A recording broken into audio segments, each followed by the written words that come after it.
If you're watching us on Facebook, we thank you. If you're watching us on YouTube, liar. No one's watching us on YouTube because they actually blocked us in the middle of the broadcast for using the same stream that the Young Turks are also using on YouTube without being blocked. What do you do about that? Well, follow us over at Facebook or visit thedailywire.com, become a subscriber. Not only do you get the delightful Leftist Tears Hot or Cold tumbler for $9.99, but you can actually hear what we're saying. Now that I think about it, it makes almost no sense that I'm pitching this, because if you're not already on one of those platforms, you aren't listening. This is why you guys are actually the broadcasters, and I'm the God King. The God King is not all-knowing. You couldn't predict, for instance, that YouTube would take us down for using a publicly owned stream that the Young Turks is also using without any consequence. Right. There's no bias. There's no bias. For people on Facebook to go over to YouTube and hit the bell, right? Yeah, people should go over to YouTube and hit the bell so that they can be notified when we don't have a feed. Go hit something. So we're going to take a few questions from the audience, because we got a good hour of talking in, and then the president got 1 hour plus 4.5 hours. His speech. We want to hear from you. Head on over to Facebook, ask a question. We'll kick over to Elisha Krauss in 5 minutes and see if we've got some answers. But first, I just want to go quickly around the room. What do we think of the speech? Give us a quick grade, 1 or 2 lines of commentary. What'd you think, Ben? I mean, B+. The only reason it's not an A is because it was just so long. Otherwise, I thought that it was quite good. I thought that whoever wrote his speech did a really good job. I thought that he delivered it well. I mean, we know he can do this. He did this last year, and I thought he gave a very good speech last year.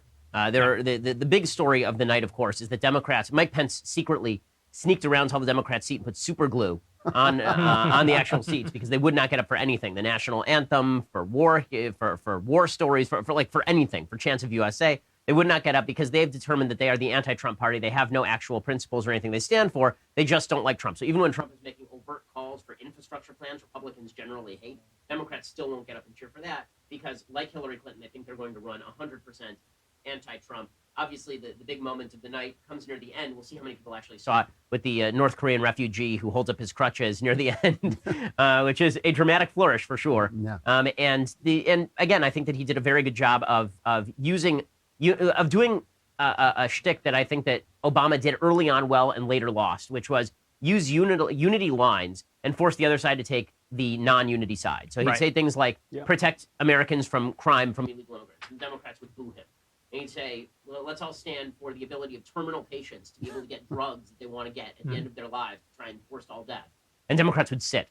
Right? When you say unifying things and the Democrats still won't do anything, that's the art of politics. It was really well done tonight. And this round of good headlines I expect to last. Let's see, it's 7:35 Pacific time.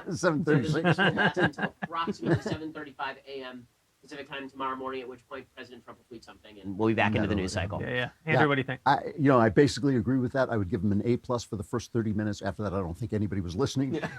But you have to give him credit for the strategy of the speech. The speech was put together, maybe Stephen Miller, whoever wrote the speech. The speech was designed to call out the Democrats on major things, not just what Ben said, but also their unwillingness to compromise on the immigration policy, because he was offering them stuff that his base hates. He was offering them basically citizenship for millions of illegal immigrants in return for security at the border, and they clearly were not going to go for it. I also thought the final moments of the speech were sensational, if anybody was still around.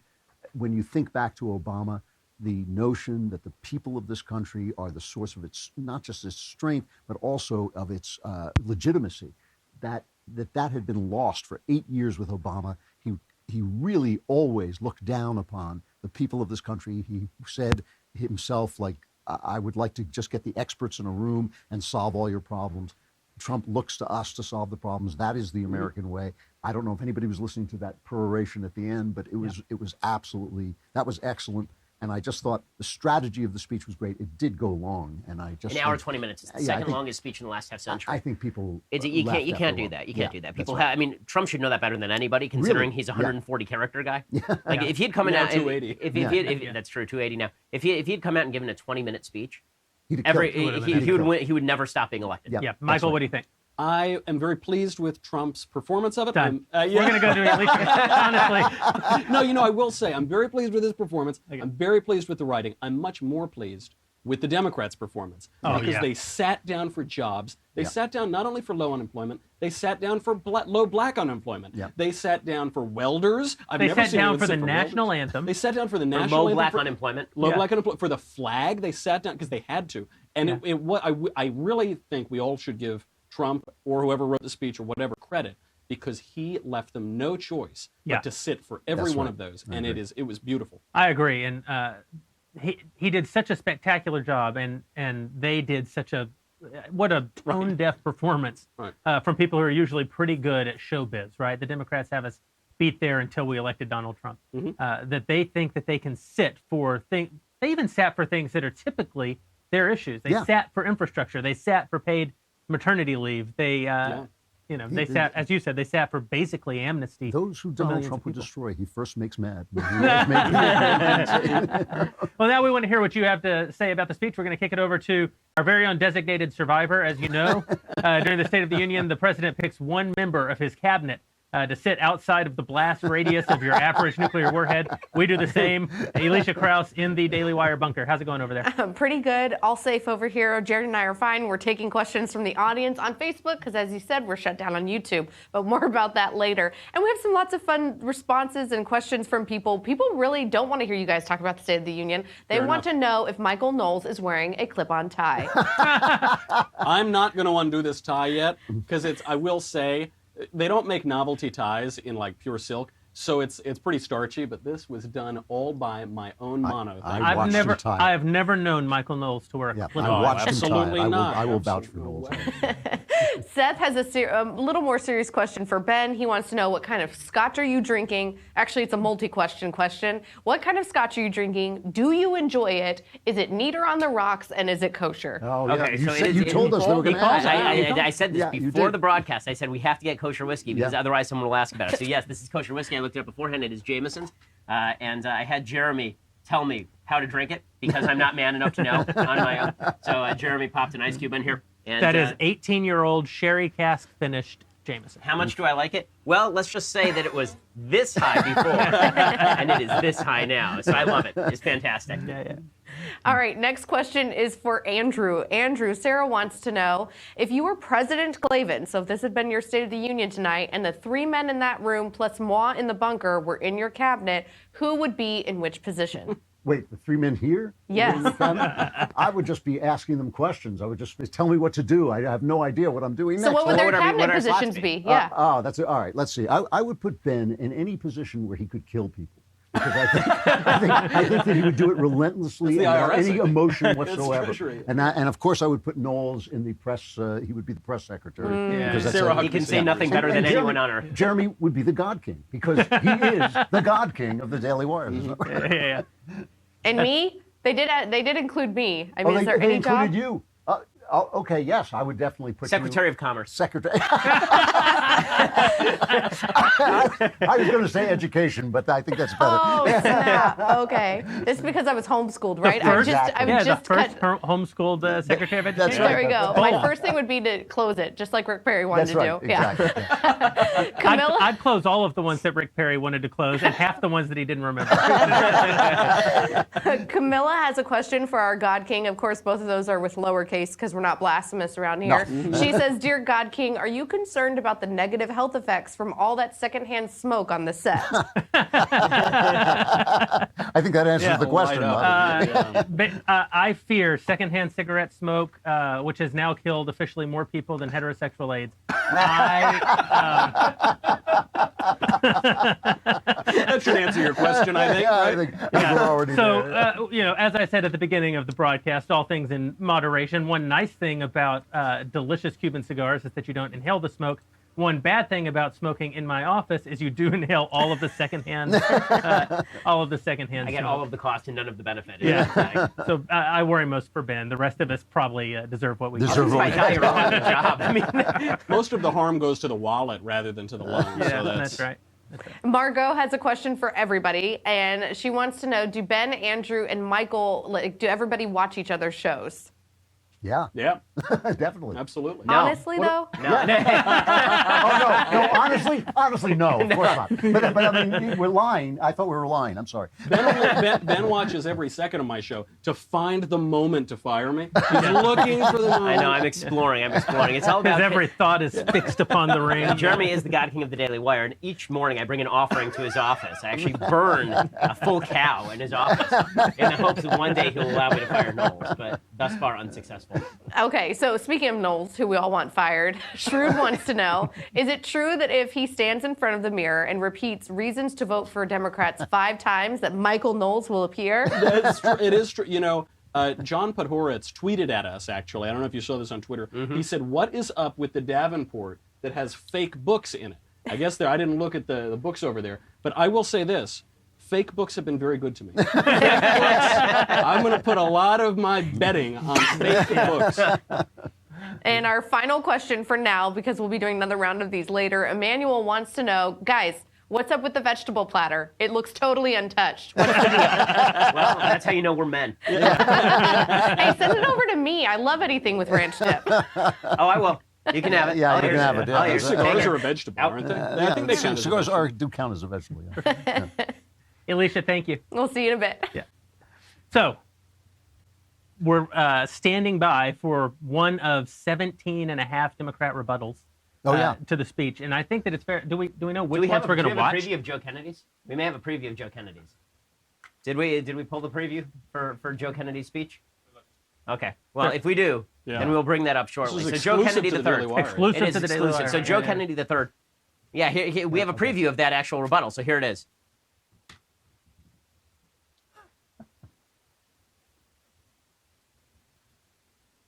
It's one of the great So far, previews. it's slow.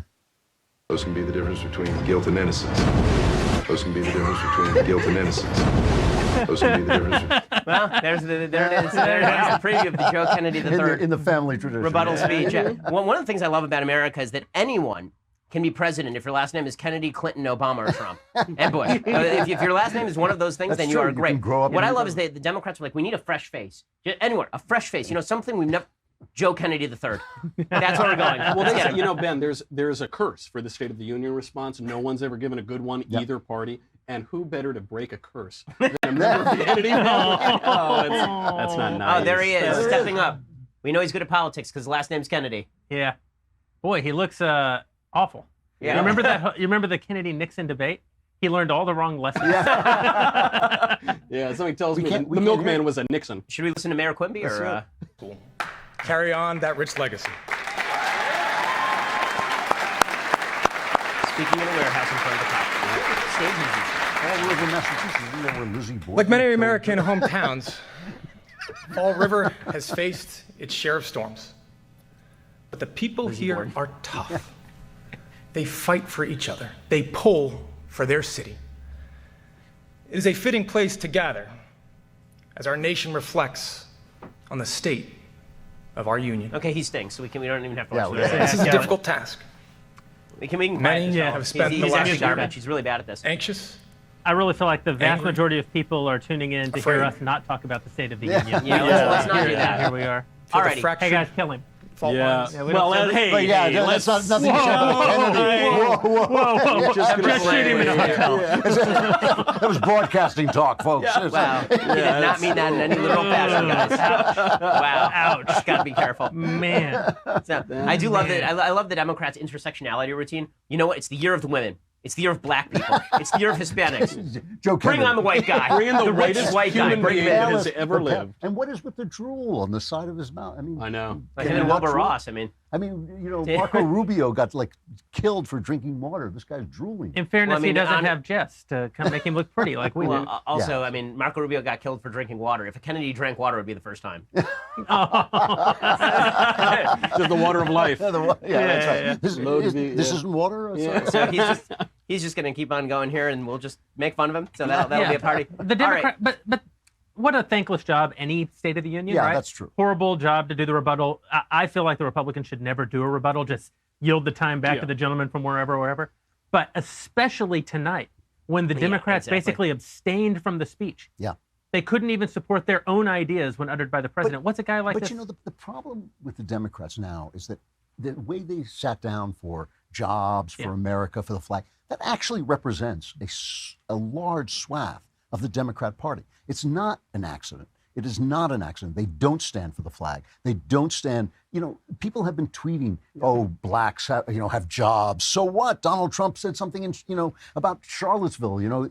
They actually don't stand for the real things that make people's lives. They stand for the state of the government and the state of a kind of a show business version of governance. Well, they have painted themselves in a corner with all the intersectionality nonsense. Yeah. So by having all of these folks like Colin Kaepernick kneel and then saying, well, we stand with the people who kneel because this country is garbage, or it has been garbage historically. It puts them in a position where next time somebody says, we stand for the flag, they now have to not stand for the flag. So they had to, Trump forced them to, it was smart. He forced them to pick sides with Kaepernick as opposed to playing the middle position, which is Kaepernick has the right to do what he's doing, but I disagree with him. Right. So when he says, we stand with the flag, what they really should have done is stood up.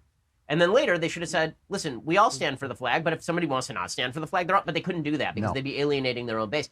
This is what I was saying about, I think that the Democratic Party is fallen into the trap now of just being anti-Trump. Now, that could work in elections, right? It worked for Republicans. In 2010, Republicans basically ran anti-Obama and they swept. So it's quite possible that in 2018, Democrats just run anti-Trump because the truth is, as much as we talk about the State of the Union, okay, let's put it this way. The bleep hole comments controversy happened a grand total of 17 days ago. Okay, that's how fast the news cycle is right now. The government shutdown ended a week ago. A week ago. Okay, we don't remember any of that. So the idea of the State of the Union is going to carry forward for 9 months. I worry about this. I worry about this because I'm watching in Britain. I happened to be in Britain when Jeremy Corbyn was elected the head of the Labour Party. And this guy is a left-wing, Jew-hating piece of garbage. He's a terrible, terrible person. And the headlines were, the Labour Party has destroyed itself. And I said at the time, no, they haven't, because every election is a binary choice. And eventually, this guy's going to come up against an unpopular conservative government, and Jeremy Corbyn could be prime minister, and that is now what they're facing. And so guys like Bernie Sanders, who basically promote the Soviet Union's point of view, they could actually win elections. This is what's scary. This is why Trump's popularity rating actually does matter. It does matter. You're right. No, you're right. And I think the only thing I would say about Trump is that he has laid a bet that we haven't quite seen on changing the game. He is actually trying to change the whole tenor on which we discuss these topics. And I'm not sure that the polls reflect whether or not he's won. I'm not saying he's won, but I'm not sure they reflect whether he's won. I think that it's reflected that, I'm not sure that he's won the bet, but again, you're right that it's a binary race. So I think his bet is that Democrats are going to be so dumb that they nominate somebody terrible in 2020, which is a significant possibility. Very possible, I mean, it's very possible. If they nominate somebody like Joe Biden, though, it's going to be rough. If they nominate even somebody like Bernie Sanders, Bernie's been through the ringer already. Remember, you can hit Bernie with a lot of stuff. But Bernie was hit with a lot of stuff by Hillary Clinton with the Democrat base.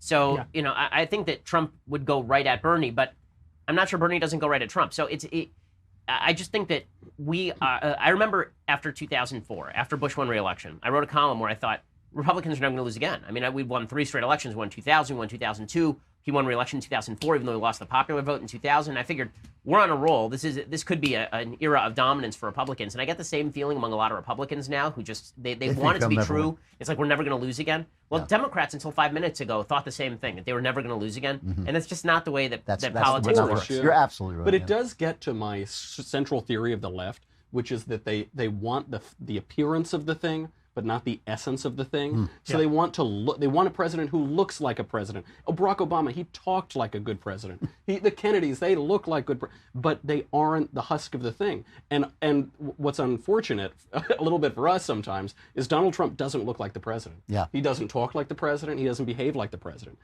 But he is governing like the president.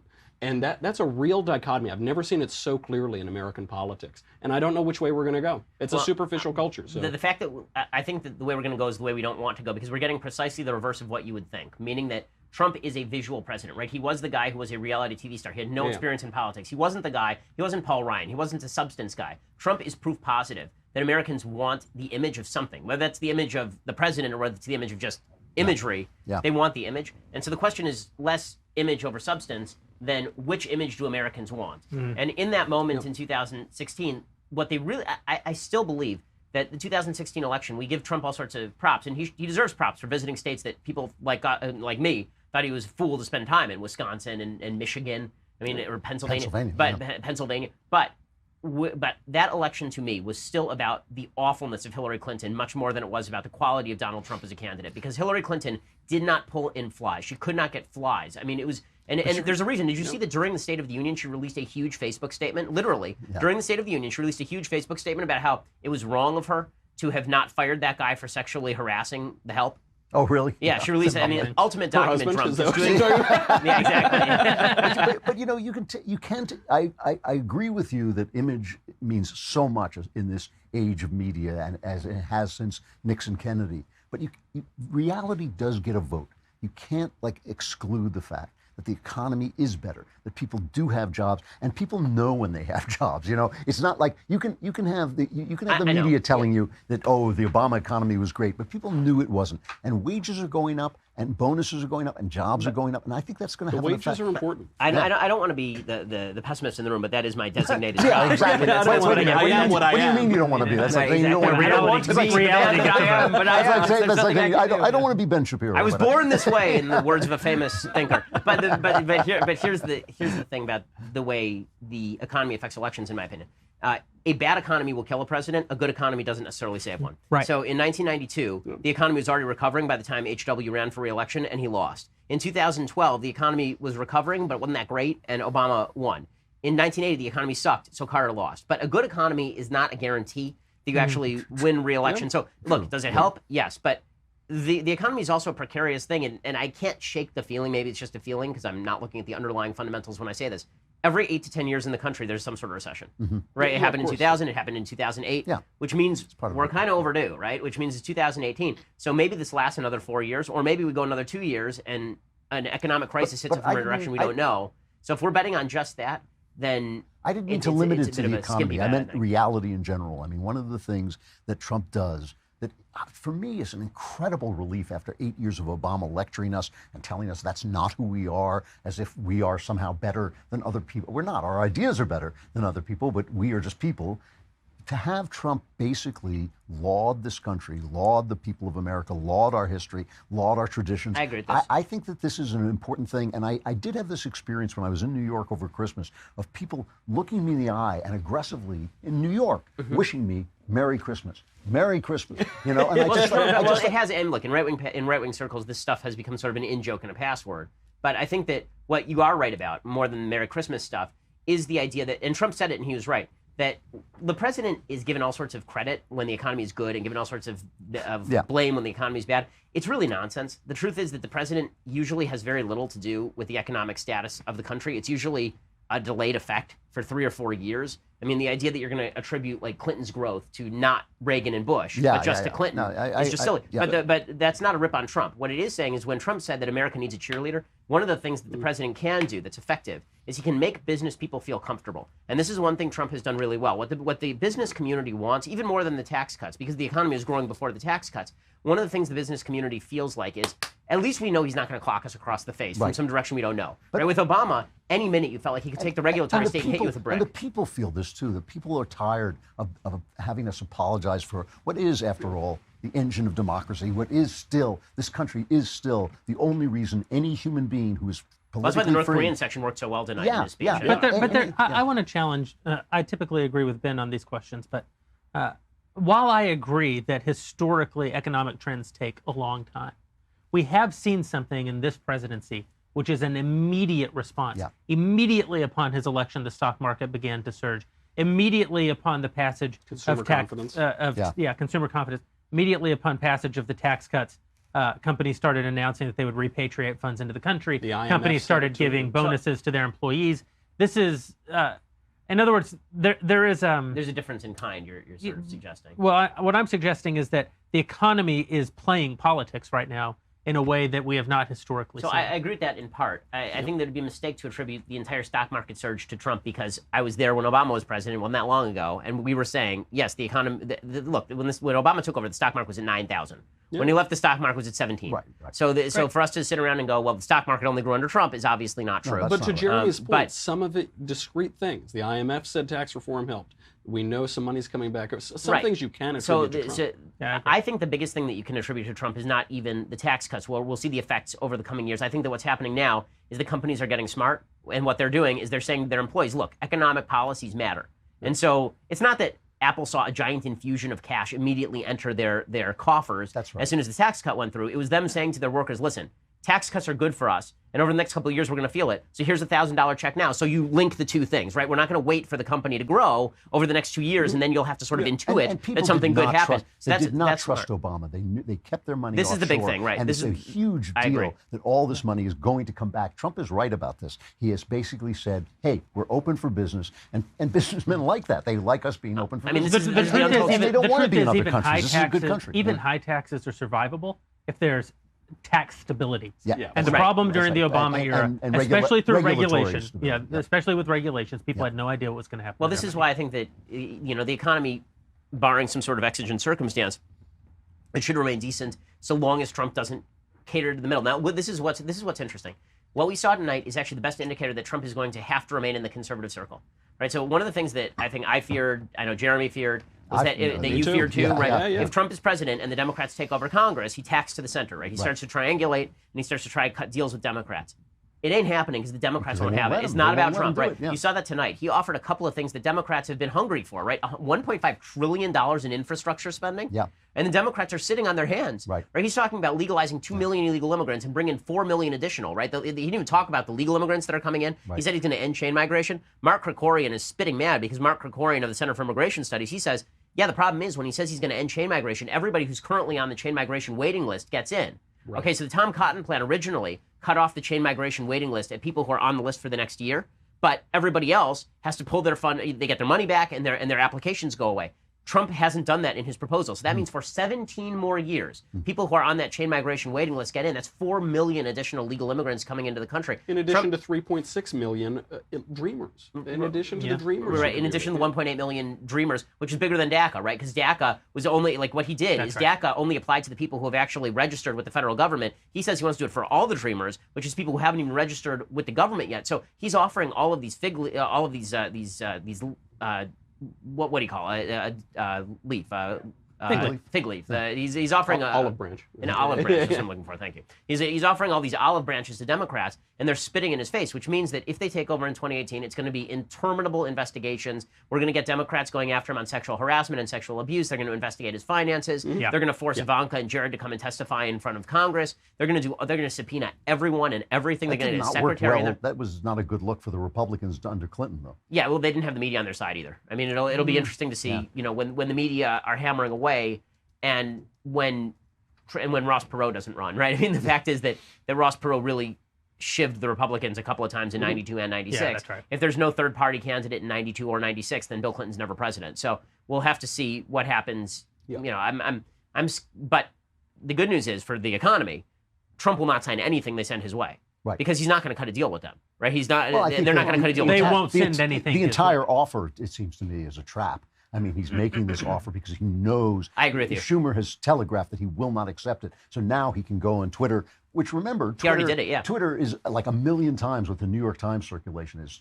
Trump's Twitter feed, the New York Times has a circulation 0.5% of what Trump's Twitter feed is. Yeah. He now goes on Twitter and says, hey, I offered them everything and they will not take it. I totally agree with this. This is why I was kind of shocked that Ann Coulter. I understand that Ann and Krikorian, they have to say what they have to say about the She's immigration playing a question. tough game. But the reality is that what Trump did was not an actual offer to Democrats. That's it was right. him saying, That's right. I will give away the store and you guys still won't make a deal with me because you hate me so This much. is the art of the deal. I mean, it really is kind of what he It's the said he first was time doing. I ever saw him do something in a negotiation where I thought, that makes sense. Because Yeah. most of the time a negotiation is Nancy Pelosi and Chuck Schumer Do you show up and guys- it's like, okay, go ahead. Do you guys think? You think maybe that Donald Trump, since becoming president, read The Art of the Deal?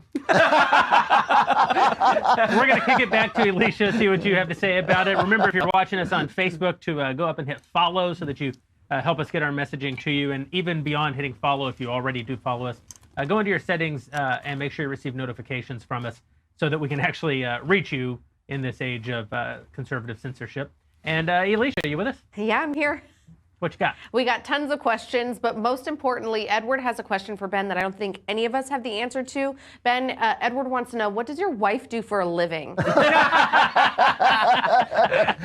Yes, indeed. I've always it's wondered been long that, yeah. rumored, right? I mean, there have been rumors a long time. She's a doctor. Wow. Whoa, Right. you Right. don't. My wife is a doctor, greater than John Kasich's dad is a mailman.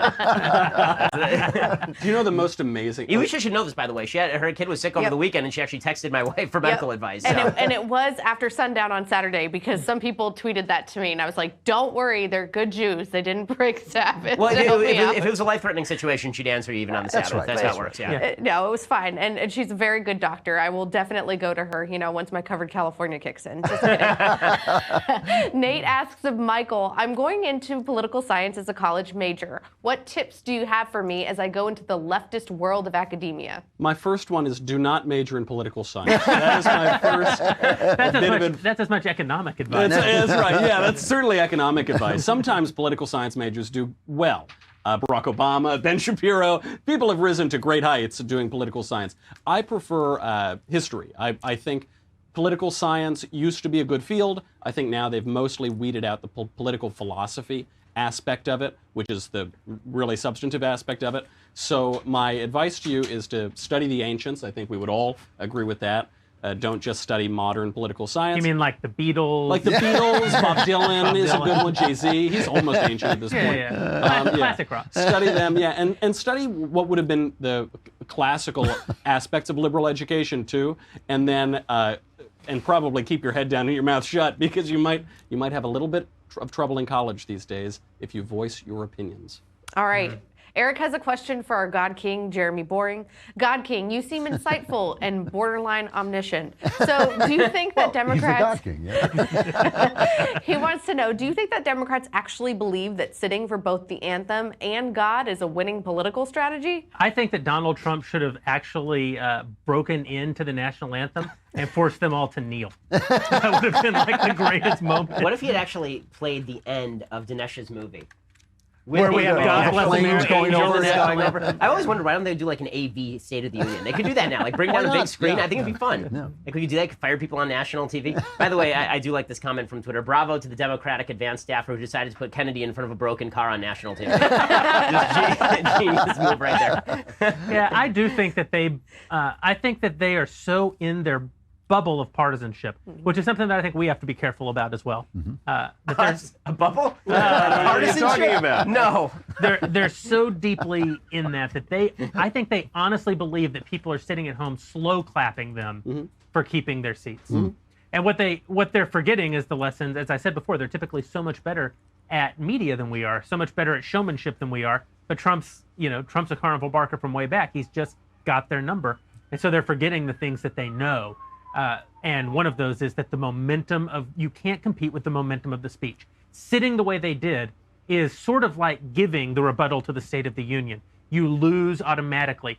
The reason that Ben, I think all of us agree that, well, not Drew, that this entire sort of episode of the State of the Union, the president standing like a monarch in front of the chambers of assembled Congress and all of the applause and everything, is sort of anti-American. I mean, there's a reason none of the founders didn't do this. Jefferson did away with it. It was just a speech until Woodrow Wilson. Washington wrote a letter. Yeah, Washington wrote a letter. Woodrow Wilson decided that he would give this as a speech, and it really became this sort of progressive iconography kind of thing, and we've tried to embrace it. But the power of that is that it makes the executive powerful. That's what the progressive presidents wanted, was to show the power of the executive, and sitting there makes you seem inept. You're already in a situation where the president is where his power is on full display. And I think they were basically showing the guy their necks. I mean, I think it was a horrible miscalculation. Well, it reminds me a lot of, you remember during the Gore-Bush debates, when Bush would say something and Gore would sigh and hem-haw and frown, and it looked really bad and people didn't like it. It felt exactly the same. Yep. Patrick has a question for Ben. He says, why do you hate Knowles with the burning heat of his 1,000 suns? That's so obvious. I mean, have you seen him? He's sitting here in a smoking jacket and an American flag bow tie. What am I supposed to wear? He sold more copies of his books than all my books combined, and there are 0 words in them. But there are words Except- by except me the one you on wrote. the cover. Why do I hate Michael Knowles? I've worked for years to reach success. That was and a Michael dopey Knowles, question. Yeah, that's a terrible question. I hate you for asking that question. Randall has a question for Andrew. He says, Andrew, I'm curious because you're clearly a very productive person. What does your daily routine look like? Can you enlighten us as to your disciplined ways? Yes. First of all, there's no sleeping in my days. Sleeping just does not exist. I occasionally doze off, like during this conversation, several times. I've just fallen completely asleep. But normally, I'm just awake for 24 hours a day. I come in, I do my show, I do a lot of show prep, and then I go home and I write for hours and hours on end. And then I go to bed and read constantly. And occasionally, I must sleep sometime. Otherwise, I'm not human. But I don't know when I do. So I just don't sleep. That's the answer. And I'm going to say something about that because one of the things that I love about coming to work with these three guys, there ain't much. Yeah, I was on thing, one thing, you mean, yeah. I wanted to know. One thing that is impressive about all three of you is your discipline. You're all so well read. You're reading at the office constantly, having discussions about books that don't have pictures in them, stuff that's really important to a lowly God king such as myself. But even in this company, Andrew Klavan's work ethic and discipline towers above. I mean, when I first met you, you said that you structure your day in 4-hour shifts. Yeah. And that's how you're able to move from project to project the way that you do and have the kind of productivity that you have. It's pretty I would just like to say, Elisha, this is the only nice thing Jeremy has ever said about me. And it was caught on camera, so I think it's caught on camera. Even if YouTube shuts us down again, we will make sure that it is taken. Just put it out there. Keep it in your archives forever. Douglas has a question for Ben. He wants to know, Ben, what are your thoughts on video games, and do you play any? No, I do not play video games. I did for a very short period when I was a kid. But I just, honestly, sitting in front of a screen for hours at a time, why would anyone do that? But yeah, I mean, now that I'm older, the truth is that now that I have a couple of kids, they are my video game. I have a wife, and I spend time with her in the evenings. I don't have time for it. And let's be honest, what do you do for a living? You tweet. You know, I've heard she's a doctor. That's I was just curious. a family physician. I saw some people asking what is her specialty. She's a family physician. Yep. That's why I texted her on Saturday night, because I need some family medical advice. And also a doctor of love, but oh God. TMI. Final question for this segment, guys. Ben wants to know, Zach has a question for Ben. He wants to know why you consider yourself a conservative and not a libertarian. Okay, the reason I consider myself a conservative and not a libertarian is because on social issues, I really believe that there's a social fabric that is necessary and that we have to spend an awful lot of time preserving. I think the only problem I have with libertarianism is less about governmental ideology than it is about social ideology. There are a lot of libertarians who tend to feel that, for example, religious institutions, community organizations, these things are oppressive rather than building of the capacity for a free and freely governed people. So when it comes to governmental policy, I call myself a libertarian, essentially. When it comes to overall worldview, I call myself a conservative because I put a lot of focus on the preservation of trust that we have in one another on a day-to-day level that requires social institutions that are informal and not created by government in order to fulfill. I want to kick something in there too, because it's tempting for us in this room to think of ourselves as libertarians, and part of that is a branding issue because the word conservative has some brand problems, right? Especially we speak to a young audience. Especially in LA, yeah. Especially in LA, we all have at various times worked in the entertainment industry, and you get a little grace for the word libertarian. And I think that at a fundamental ideological level on policy, I tend to agree with libertarianism. I agree with the general notion that basically the government's job is only to protect your nose from my fist, right? That unless the government is keeping me from infringing upon your rights, everything else should be within my rights. Where libertarianism has begun to lose me is as I explore its roots. To go back to Alexander Berkman and some of the early communists, they saw libertarianism as a part of their ideological movement. They saw libertarianism as fundamentally a left-wing ideology, and it seems shocking to us because we think in these very rigid American political terms between big government and small government. But what libertarianism is a utopianist philosophy. It's basically akin to communism, whereas the communists believe that the original sin is class. The original sin is wealth divide, and if we could do away with that, we could sort of have an Edenic paradise that we all live in. The libertarians believe that coercion is original sin.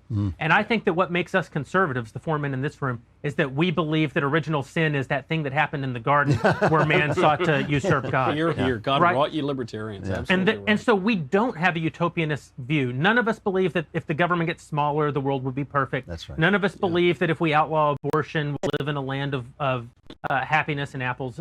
None of us believe that if we just defeat North Korea, the last of our enemies will have been vanquished. We don't believe if you secure the border, the country will... We don't believe that. We believe that the world can get better and the world can get worse, but only God can redeem and perfect. Well, But that fundamentally makes us not libertarian. That's absolutely true. That's that's really well put. There's- Absolutely right. There's also an aspect of some branches of libertarianism that actually is quite anti-founding. So if you read Albert Nock, right? If you ever read one of the early libertarians, a guy who was sort of an influence for William F. Buckley, Nock specifically talks about how the founding fathers were he buys the Charles Beardian philosophy of how the country was founded. A bunch of property owners seeking to enshrine their own interests, and that's why they founded the country the way they did. And he talks about any element of state as being terrible. Now, I'm very anti-state when the state is doing the wrong things, but there is a purview within which the state is supposed to work. And I think that there's the sort of anarcho-capitalist wing of the libertarian movement that's pretty wild. I've said for a long time, I think a conservative-libertarian merger is correct. Yeah. If we understand that libertarians are basically right that the government is a problem, and libertarians basically understand that conservatives are right that virtuous behavior is necessary. Drew, for What about logistical reasons, I need to hear Drew's thoughts on this.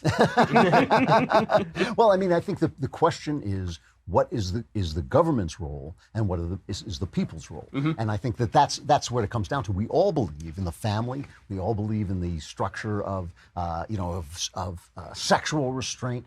We all believe in the basic conservative issues. Never mind. Well, I'm just trying to Getting married, this though. idea. But yeah. that doesn't necessarily mean that the government has the right to enforce those things, or has the right to restrict the way individuals behave. Right. And that's a different thing than saying, it always bothered me when Colin Kaepernick was kneeling for the flag. Everybody on ESPN said, well, he has the right to do that. And I thought, yes, but nobody's addressing the question of whether it's right to do that, which is a different question. The question of virtue is a really big one. And this is where I think a lot of the libertarians miss the boat, because there's an implication that virtue is actually antithetical to small government. That if virtue exists, then they make the mistake that... virtue is the pillar of small government. Right, but I think that this is something that's missed, and it's even missed among some Straussian philosophers who attempt to suggest that when you read Plato's Republic, and Plato is talking about his kind of utopian vision, that the minute you talk about whether human virtue is possible, does the government have to coerce you into virtue? That's right. Right, and the answer is no, the government doesn't have to coerce you into virtue, but in order for you to make that argument, you actually have to be virtuous on your own. Yes, and Plato did write the laws after he wrote the Republic, sort of saying, okay, we're not going to... I was just joking, right? I mean, by the way, this really is Strauss's read on Plato. Yeah. Right. His read on Plato is that Plato's Republic is basically a parody of utopian philosophy with regard to building a government. It's a utopia.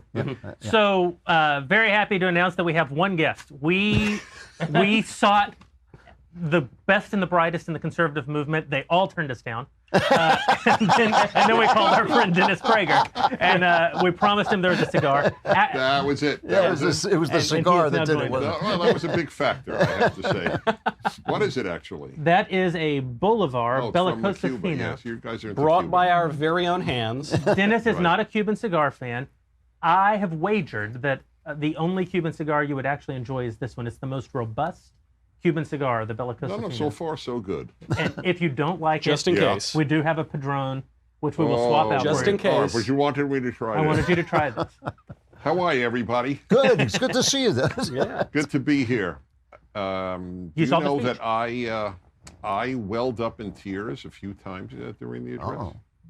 So did I, but that's because I'd aged so much. Oh, is that what it is? That is an interesting question. So that is an interesting question.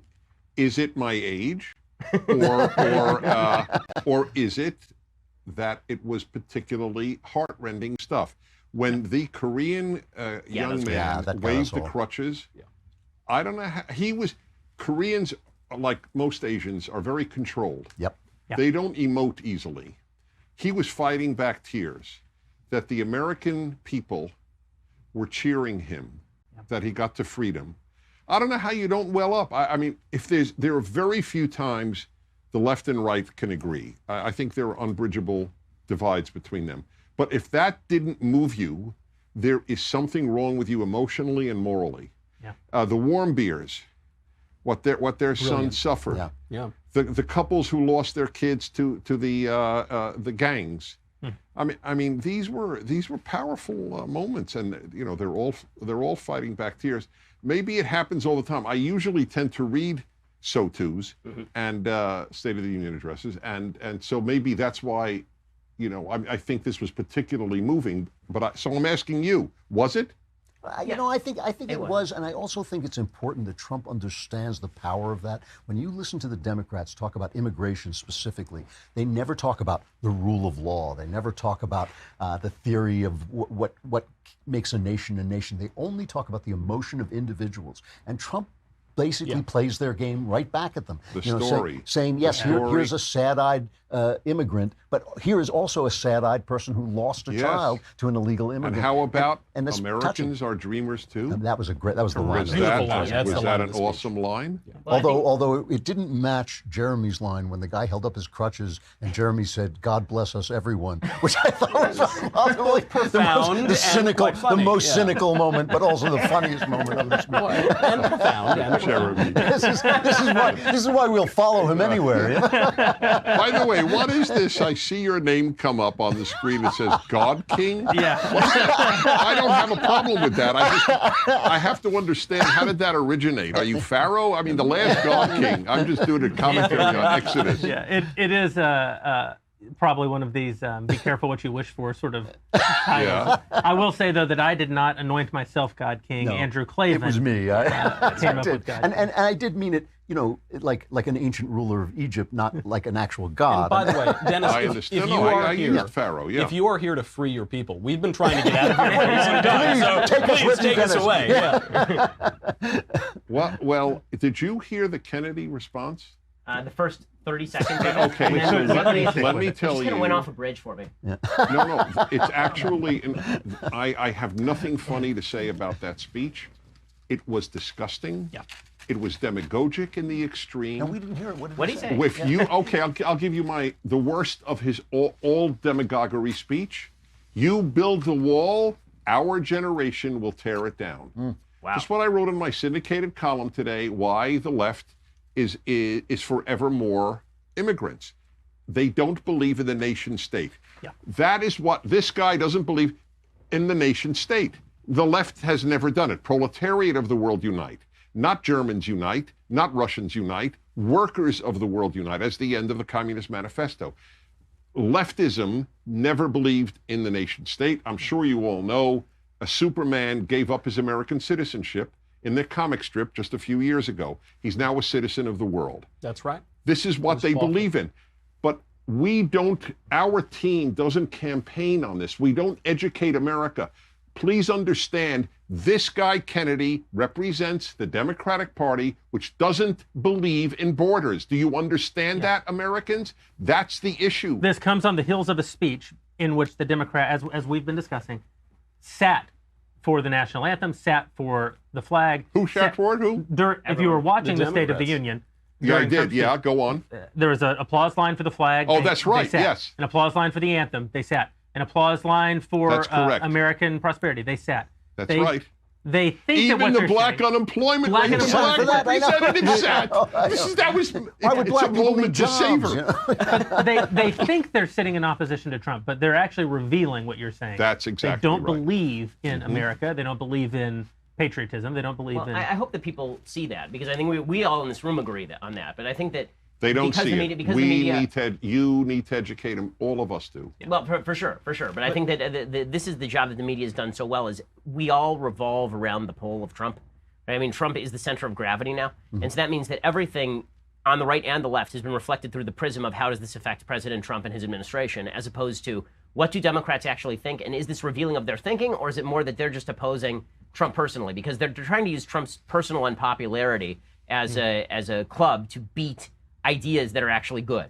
And this is a perfect example. By the way, I think the reason that you're emotional about this is not because Obama didn't tell stories. He did. It's that the stories that were told tonight were stories that we feel have been ignored for literally at least a decade, and probably some of the Bush administration too.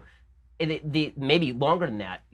Specifically when the victims of illegal immigration are sitting there and crying. The story that was told about the family that adopted the kid, like literally this week, the Democrats voted down a law that would have prevented abortion past 20 weeks. Yeah, right. And I tweeted it out, but it's true. Cecile Richards would have said to that heroin mom, just abort the kid and then you don't have a problem. Shouldn't have been talking about saving the kid and adopting the kid. And so when we hear these stories, it feels like when Trump has talked about the forgotten man, on this stuff, we are the forgotten people, right? These are the stories that haven't been told for most of my life. Right. And so even I, who have not been a fan of the president for a lot of his rhetoric, that kind of rhetoric is really effective and really meaningful. And especially when the Democrats are so out of they're so out of the box that they say things now like America is no better than North Korea. Like they literally say these things. Do, and then we show a guy from North Korea holding up his crutches saying, I got out of there. And it's like, well, if you can't see this dichotomy, you don't know what you're looking at. Who has been describing America as an S-hole for the last 25 years? Yeah. I mean, Stephen Colbert did it openly, irony. Right? I'm sorry? The other day, Stephen Colbert did it openly on his show.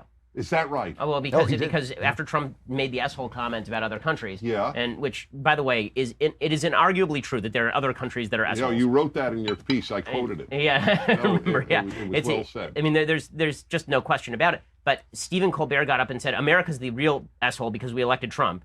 And then Bono at the Grammys got up and said, thank God for S-hole countries, because if it weren't for S-hole countries, we wouldn't have all these people here. And it's like, well, Blessed no, are the S-hole countries. He actually said that during the Grammys. And that, Wait, forgive me. I don't understand this point. He said, if it weren't for S-hole countries, we wouldn't have all these people here? We wouldn't have great people come to America. But that's not a reason to bless S-hole countries. It's a reason to bless the people who came here. So but at least, isn't that like tantamount to agreeing with the president? I don't quite. Sort of. It sort of is. Yeah. I hate to take a more cynical view about all of this, but according to Pew Research, the people that the Democrats would give amnesty to today vote Democrat over Republican, identify Democrat over Republican between 3 times at the low end. 80-20.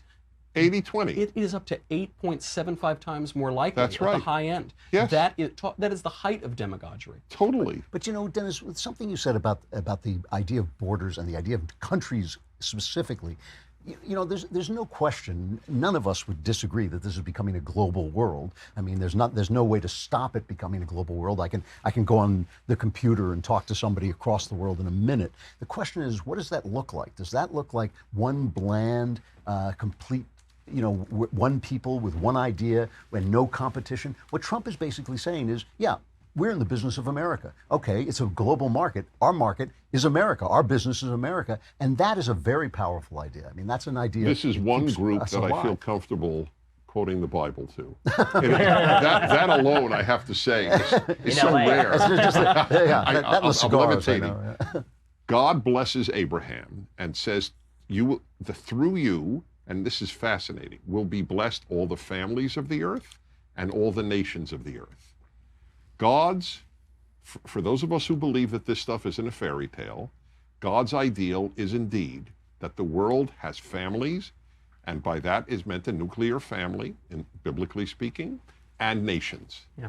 The abolition of nations is a catastrophe, is the Tower of Babel. Right. And that is what they want to do, abolish the nation state. Of course, it's a global world. I just got an invitation, and it's really heartened me because of Prager University. I've heard of them. Thank you. Named after your brother, as I recall. My Uncle Murray. It's named after my Uncle Murray Prager. I love the guy. And thank you. I'm glad you mentioned that. And I got an invitation just in the last couple of months from young people in the country of Georgia and Romania to speak to them. They don't hear these ideas. This is not an advertisement for Prager University. It's an advertisement for you, for us, for our values. When I go to Romania, and I took the speech, and when I go, I want Romania to stay Romania. It is a healthy thing to feel a bond that is specific to me, a Romanian.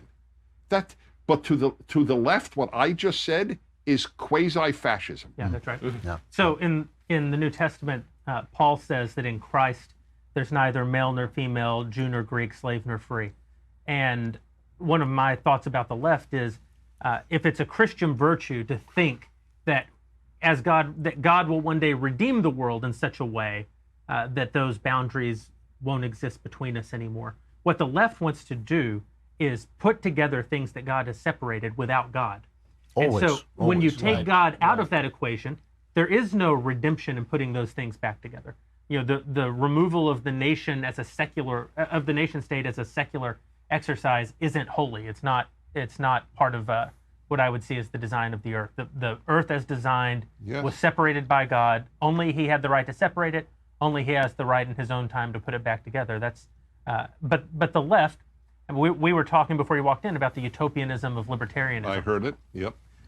The left wants to the left is still busy doing what they were doing in the garden, way, is this which is toilet trying an to be ashtray? God. Trying to be God. Always. You can make it. We actually we only use Is this it as the an one ashtray. from the Guggenheim?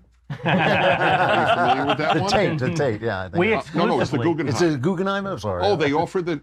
Oh, it's a terrible. Forget. I'll finish your story. Then I want to tell you. We exclusively ash in the Louder with Crowder mug, which can be yours for $9.99 a month at CRTV. I love it. Yeah. I'm totally And happy to have it. One of the finest ashtrays in conservatism. I realize now what I have to donate to this set. You guys do not have a proper ashtray. I mean, by the way, do you care about secondhand smoke? Because this, Do I have a choice? I don't, but you're the only non-smoker in this room. I know. I'll pay a price for it later, I assume. No, you won't. never Don't worry makes about it. Let it If never you One don't- of Dennis's pet peeves. Yes. So no, I'll be great. I'm healthier today. So let me. All right, are you ready? Listen to this. The Guggenheim had this is about a year ago. Their newest exhibit is an all gold, solid gold toilet. It's very expensive. Yeah. Made by an Italian quote unquote artist, and it operates. It actually flushes. You pay a fee at the Guggenheim, and you can urinate or defecate into the toilet. Good. Just But like here's the Sistine Chapel. punchline. So, all right. By the way, that in and of itself is important because again the godless world of of left arts is filled with the scatological. Yeah, that's right. They love fecal matter, urine, menstrual blood, mucus. They love it. I can't wait to take that quote out of context. But here's the punchline. You know what the name of the toilet, the exhibit's name is? America. Oh, no kidding. You can literally defecate and urinate on America at the Guggenheim Wow. Museum. I can become a Look Democrat. at what they did to the Virgin Mary. Look at what they did in Piss Christ. They're obsessed with it. And all of these, the Women's March and all of the Democrat marches, it's just profanities. It's just obscenities and vulgarisms. So they yell at Donald Trump for using naughty language every once in a while. Their entire political That's right. activism is. But it makes That's right. it makes perfect sense. You remove the spirit, you remove God. What are you left with? This is what you're left with. You're Right. left Well, with the there's important nothing things to that the body elevate us does. to. Of course. We're animals. Yeah. And it does, you know, I always do feel people attack the left as being somehow evil, but they are following the logic of the spiritual less That's right. world. And it Right. makes perfect sense. Well, I mean, you're going to have to blame the problems that mankind sees on something. Yeah. So for us, we blame it on human nature. We say that human beings That's are right. inherently flawed, and this is just the Yep, way that it is, yep, and this is yep. why we set all these checks and balances, and we inculcate virtue in our children, and this is why you need religion, this is why you need God. And they can't do that because that automatically leads to God. The minute you say human nature is flawed, so the only way that you can cure that is by reaching beyond ourselves to our creator. They can't deal with that. So instead what they say is, no, what's really made human beings flawed is the rules. So if we just violate every taboo, then suddenly human beings will be cured and elevated. And so they think they're actually doing a service by freeing man of our weird hang-ups about our fetishisms about not glorifying pee and poo. And somehow we're going to make man greater. And the corollary of that is that your dignity and your self-respect come from me. That in other words, I have to approve of you in order for you to have self-respect. So if you're gay, if you're transsexual, if you're whatever, the problem you have is not that you're at odds with some kind of archetype in yourself or some kind of God-given archetype. The problem you have is that I don't accept you as you are. Well, so you this have is to exactly destroy right. me. And this is it was something that I was pointing out about the Grammys on my show, and that was the unbelievable focus. So Me Too was supposedly about more than just don't molest and harass women. It was supposedly about female dignity. Right. So to show they're promoting female dignity, they've got women dancing on stage like strippers. Right? I mean, so these two things do not coincide. Now, it's a free country, you can do what you want. Right. But the idea that this is somehow elevating the dignity of women, and that if I don't grant you dignity when you are doing something that is inherently undignified, Right. that somehow I am assaulting your sense of dignity. And that it's your problem. That's Right, what it's you my have problem for taken. not changing what the word dignity means to fit what you're doing right now. Yeah. Is the lapse into complete subjectivism is frightening. This is why in the 1950s, Dwight Eisenhower put in the Gettysburg Address that we are one nation under God. That was a little bit too subtle. We're going to kick it back to Elisha and take a few more questions one last time. Questions that are being submitted on Facebook. Elisha, are you with us? I am still here. I'm still in the bunker, and thankfully, the vegetable tray did make it to me, even though I'm like 30 miles away. So really good job, guys. I didn't even notice it was missing, Elisha. Johnny K says, gentlemen, I believe your blocked and deleted YouTube live stream still has more viewers than did Joe Kennedy's response to Donald Trump. And Dennis, you weren't with us. YouTube blocked our live stream for playing the State of the Union. We were using the C-SPAN, which is owned by the government, using the C-SPAN feed, which is public domain. YouTube sort of affiliate, the Young Turks, was using the same stream, and they were not blocked. But of course, there's no bias. I don't want you to get the wrong idea. For those who don't know, Prager University is currently suing YouTube for discrimination. Yeah, That's right. By the way, I'll tell you a story. Let Elisha give me more. I have a powerful little anecdote about Please, YouTube. share it now. Okay, fine. Yeah. So they've not blocked, but they have put on the restricted list 40 of the Prager University videos. They must have been very, very They're radical, crazy. hateful. No, pornographic stuff, like the history of the Korean War by Victor Davis Hanson. We all know Victor Davis Hanson is really the guy. monster. He's a Hot monster. stuff. Right. Hot stuff. Hot stuff. Yeah, NC-17. exactly. Hot stuff. That's the first thing. That's right. So this is a proof of proofs. I debated a left-wing Jew. I'm a conservative Jew. I debated a left-wing Jew at the biggest temple in San Francisco last month, a guy from J Street. Okay. That debate is now on the restricted list. Oh my goodness. So half of it is a leftist speaking, but I feel that I prevailed in that debate. This is I'm not bragging, because that's the only possible reason they would restrict it. Right, of course. The conservative may have looked good with a leftist. That cannot be seen. 50% conservative is too much conservative. That's right. Yes. That's right. Elisha. Yep. Ian Hatch has a question for everyone there, including Dennis, that he wants to know, who is your favorite all-time historical military figure? Ooh. Gosh, guys. I mean, come on. Phil Cohen. Yes, absolutely I just agree. Jeremy, you're the man. He's not well known. I have to admit, he was actually a barber. But the troops. Forgive me, Elisha. Who's our? There were so many great. There's no favorite. I don't have a favorite. I have there a were too many great. Who's your favorite? My favorite is George Washington. Because George Washington figured out that you could lose forever and still win the war if you knew what you were doing, and that is one of the great secrets. It was awesome. That is one of the great secrets of great empires. Great empires lose battles continually, but win the war, and that was George Washington's strategy. So for me, I'd have to go with either Sherman or with MacArthur, who was correct about the Korean War. I know people don't want to hear that, but he was right about the Korean War. The reason that China still exists as a communist slave state is because we did not listen to Douglas MacArthur about the necessity for taking out China in the Korean War. I agree with you. I just want to say on behalf of Truman, the fear of a war with China was real. Yeah. Oh yeah. I must say there are some good popes.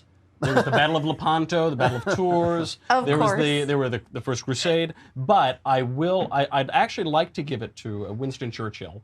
He's very popular now because Winston Churchill was the man. So you see him as a military leader. Yes, a military leader. World War I, he wasn't such a great. He wasn't so hot. Except there's a some wonderful mistakes painting from 1919 that depicts all of the leaders of World War I. They're talking about how happy they are about the peace, and there's only a light shining on Churchill, and he's looking out with his head in his hands. He's so upset. And Winston Churchill had exactly the right attitude. Painted in 1919. Begun in 1919. It went on forever. The guy died before it was finished. But Winston Churchill he flew airplanes, even though he was a terrible pilot, and he crashed them multiple times. The third time Winston Churchill crashed an airplane, it was nearly fatal. It was a really terrible crash. And he was a war hero from the Boer War and a little less so from World War I as First Order of the Admiralty. But he came out and they said, "Aren't you afraid of dying? Why do you keep flying these planes? You're obviously a terrible pilot." And he said, "I love life, but I do not fear death. And that is exactly the right attitude. Those are words to live by. Those are words to live by. Don't just say, well, I'm not afraid of death. I love life, but I do not fear death. By the way, it was largely my love of the absurd that I said Phil Cohen, but there was an element of truth to that. They're not leaders, but the average soldier going on to the Normandy beach is the person I first think of when I think of heroes. That's right. In the military realm. Good point there. Yeah.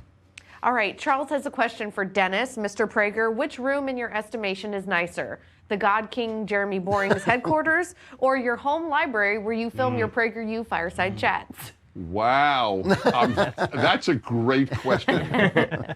Since I can smoke a cigar in both, I have no preference. But Otto is missing, right? You're missing the dog. Dennis could be in prison, and so long as he's smoking a cigar, that's the greatest room I've ever been in. My last wish I don't really want the last dinner. Just bring me a good Nicaraguan cigar.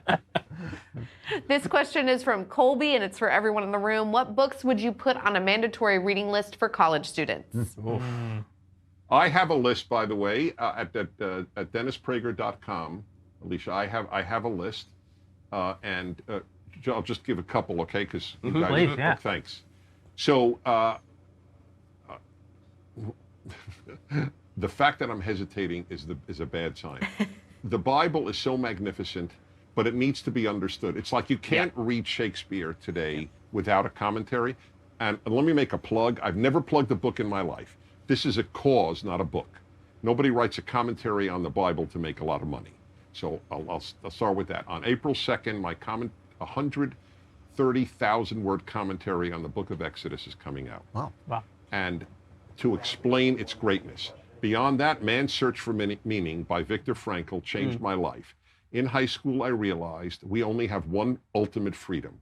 When everything else is taken away, there is still one that cannot be taken away: how we react to what happens to us.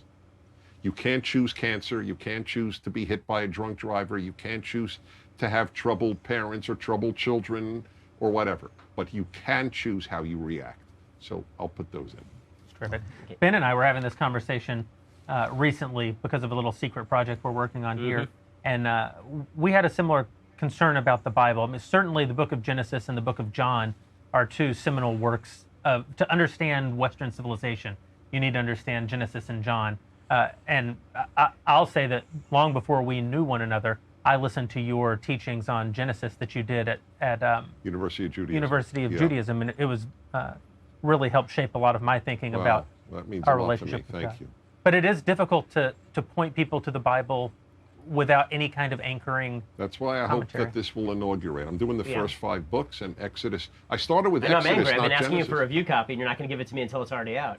I'm going to give it to you the second I have one. Okay. Do you want Because otherwise one? get out. No. Would you want one in Word format? It's pretty. I'll read it. I mean. Yeah. Oh, you'll have Absolutely. it tonight. It would be my honor. Oh no, I love that stuff. So yeah. I know you do. I know we both do, because we come from a similar world where you will totally relate, and you will find this interesting. I don't read fast. I'll bet you do. Relatively quickly. Right. Yeah. But I know one of the reasons I don't. We both went to yeshivas, which is half-day Jewish studies in Hebrew, half-day secular studies in English. It's very intense, and we both went through high school.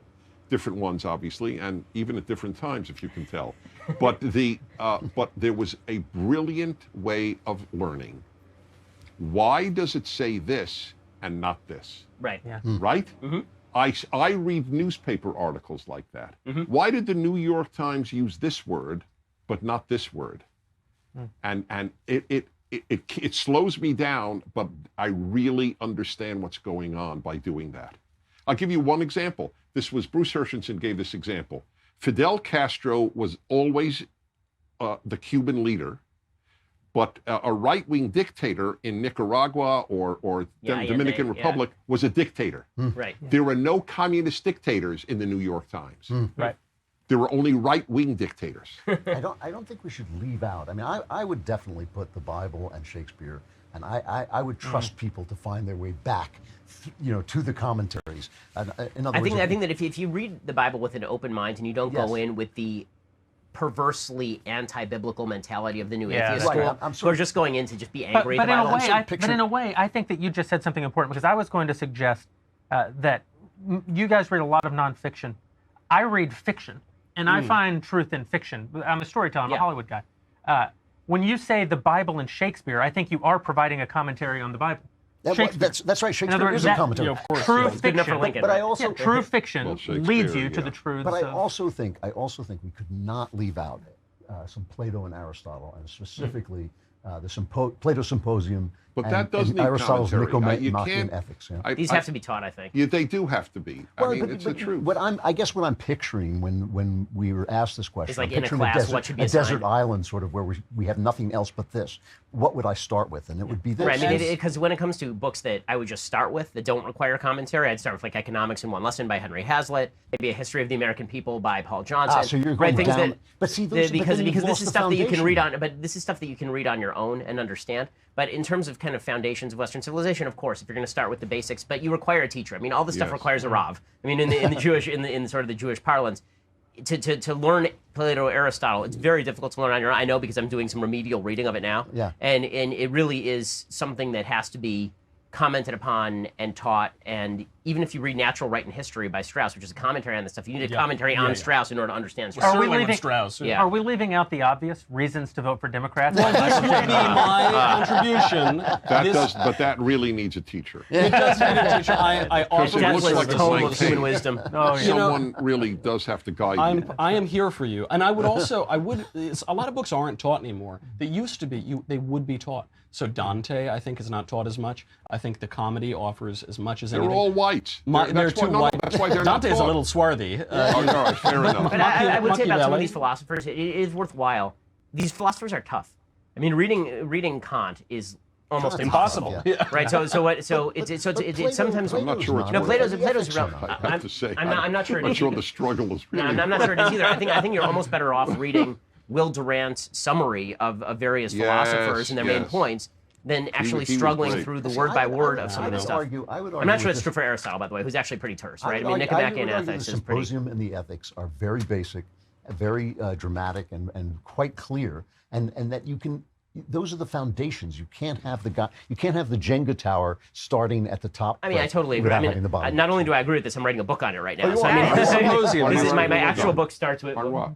So the book is about the why it is that we have fallen into political tribalism so strongly, and it seems to me that it's because we have a God-shaped and reason-shaped hole in our hearts that's now being filled with passion and tribalism. That's right. And That's true, yeah. the first third of the book is just tracing the foundations of Western civilization that nobody learned. So there's a full chapter on the Hebrew Bible, and then there's a full chapter on Plato and Aristotle, and then there's a chapter on the New Testament, and it literally moves forward in history like that through Aquinas. Right now I'm up to Aquinas, and then I actually get to Machiavelli, the moderns. Yeah. But this stuff is not taught at all. So I'm trying to simplify it enough that people can actually understand it. Alicia, did you expect such a long answer? No, Go on really. for hours. I feel for her. I should have. That's not for me. That's for the audience. The audience is like, wait, what was the question? I know, Poor that's girl right. just wanted to know what Yeah, was that's the right, I know, recommended I It's know. about for motion. Democrats. I'll That's the plug- answer. I'll plug my own book. Classics Illustrated. I'll- All right? I'll plug my own book that's not out till the middle of next year. It's the tentative title is The Destruction of the American Soul. Braden Large says any list without 50 Shades of Grey trilogy on it.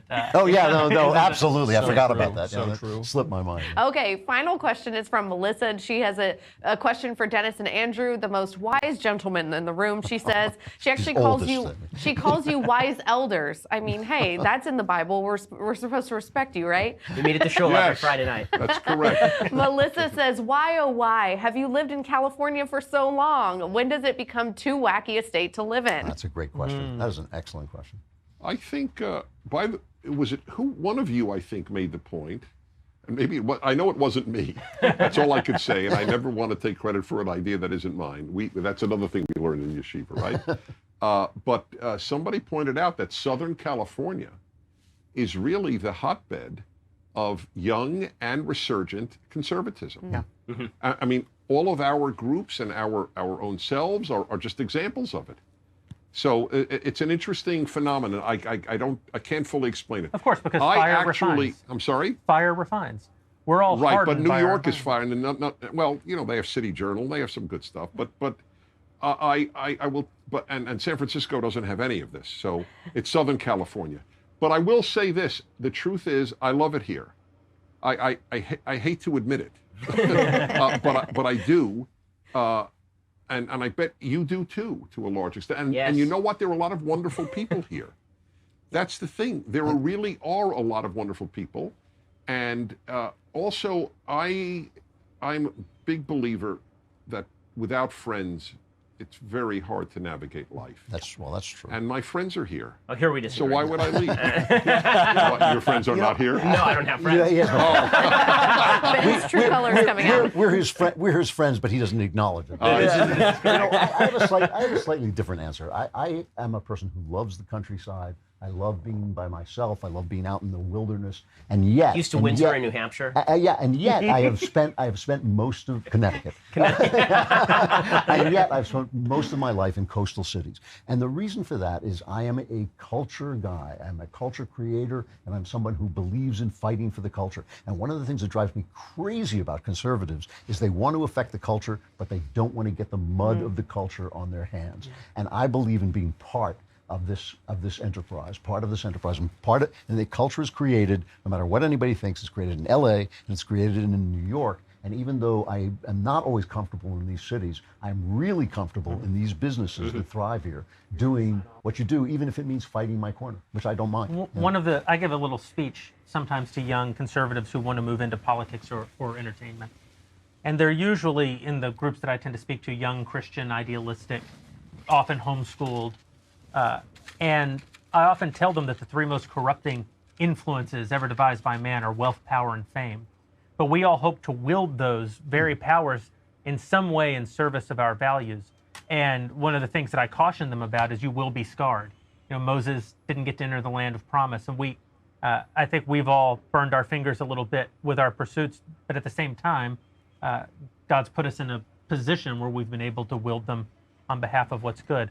To your point, though, you said so eloquently about friendship, and I agree with that. C.S. Lewis says you have to live where your friends are. Yeah. But Don Henley said it this way about L.A. Let's go down to the Sunset Grill, watch the working girls go by, watch the basket people walk around and mumble, gaze out at the auburn sky. Maybe we'll leave come springtime. Meanwhile, we'll have another beer. What would we do without these jerks anyway? And besides that, all our friends are here. Was that done? That's how it ends? That is awesome. Yeah. That is awesome. Wow. Elisha, thank you so much, and to everyone watching on Facebook and previously on YouTube. We're grateful for your time tonight, grateful that you hung out with us for a little bit, and are thankful for your questions. We're going to let Elisha go home and have a life, and we're going to wrap up with 10 more minutes of visiting together, and hope to see you all back tomorrow morning for the guys and all their content. Bye, guys. Bye-bye. Thanks. You telling me we have to do a show tomorrow? Are you ready for a great fame story? Yeah. Yes. So, look, If it doesn't have groupies now. It's close. It's close. I can only live vicariously through others. This was a truly great, humbling moment for me. So, I feel funny saying it, but it's still stupid not to say. I am not always, but every day somebody recognizes me. Okay, it's inevitable. I've been in public life. You're also the biggest Jew on planet Earth. That's right. Well, by the way, that's right. All right, so here, that's actually related. I'm standing at LAX waiting for my wife to pick me up about a year and a half ago, and this young Hispanic woman keeps looking at me, which is already flattering, and that's great, and so on. And that happens a lot. People are debating whether they should come over. Okay. Yeah. Finally, she gathers the courage to walk over, and she goes, "Are you?" And whenever people go, "Are you?" As a sort of a joke, I go, "Yes, pleasure to meet you." And then she goes, "Are you?" And I go, "Yes." Phil Jackson? So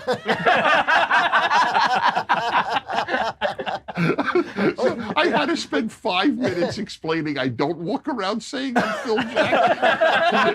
It was truly a great, humbling moment. I thought he was Phil Jackson, too. Yes. Yes. We got to talk to the producers about this. This is the nice thing about wearing the yarmulke. No one's ever going to think I work in the basketball. That's right. That's a good point. Right.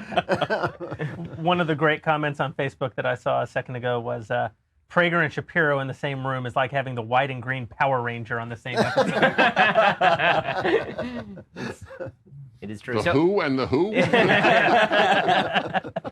So now I want to ask just randomly, Dennis, you don't read fiction much, do you? Correct. I don't. Okay, so Right. but you have read some, I assume. You've read a fiction book?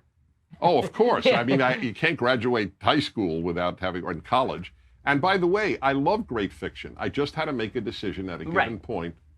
Where do you want to spend your time? That's right. Yeah. Yes, that was it. Okay, but I'll ask you because it's an off the beaten track question. So let's go around and do like 2 favorite fiction books. Because that's kind of fun. Do you know, oddly enough, this really stayed with me, a book by Émile Zola, L'Assommoir, which is the butchery. I lived it. I lived in France in, was it the 19th century?